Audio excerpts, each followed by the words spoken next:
قومونه لګیا دي، هغه ترقي غواړي، هغه خوشحالي غواړي، هغه کالج غواړي، هغه یونیورسټي غواړي، خو زما مظلوم قوم نن امن غواړي، ځکه چې امن د دې خاورې ضرورت دی. دلته چې څومره اپریشنې شوي دي تر اوسه پورې یو اپریشن هم د امن نتیجه نه ده ورکړې. د دې مطلب دا دی چې دلته کوم اپریشن کېږي دغه اپریشن ناکاره دی. نو لهذا یو اپریشن هم په راروان وخت کې په دې خاوره باندې نه منو. موږ او تاسو څه غواړو؟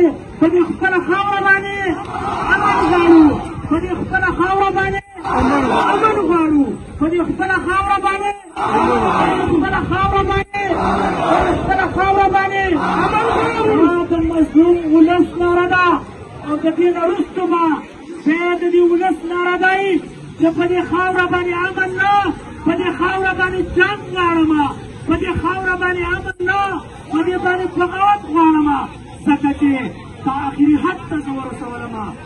لهذا د دې نه وروسته زه دعوا ما چې دا ماشوم تل کې اوبه پیدا کولی شي، خو دا ماشوم ورک دی او د دې په شان په سوونو نور خلک ورک دی. تر اوسه پورې دې دا ولې پیدا نه کړه؟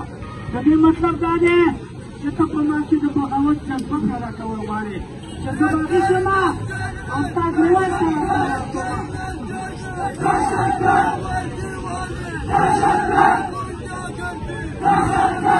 لهذا په 2008 کې چې کوم اپریشن شوی و، په هغه 2008 په اپریشن کې زما یو ماشوم زوی و د شپږو کالو، د هغې نه دواړه خپې کش شوې وې. هغه نن په پېښور یونیورسټۍ کې پامدې کوي او بله ورځ هغه یې پوسټ لګولی و چې د همیشه دپاره زما بدن په ما باندې بوج شه. دغسې په زرګونو ماشومان دا ماشومه کړه کیسې سره ووته، کیسې بار راووتله. نن په 1500 روپۍ سیمه کې نن په 600 روپۍ د ورکوله ده. نن دلته یوه ګراني ده، دا موږ او تاسو ته باندې ارزان دی. د دې نه مخکې چې موږ یو تاسو مرو د خپلو حقوقو لپاره به اواز پورته کوو، ځکه چې الله پاک وایي چې کوم قوم په خپله د خپل تقدیر بدلولو کوشش ونکړي، د هغې قوم تقدیر نه بدلوم. یو اواز به کوو او ستاسو د اواز به هغه ایوانونو سره شي. موږ په خپله خاوره په خپله خاوره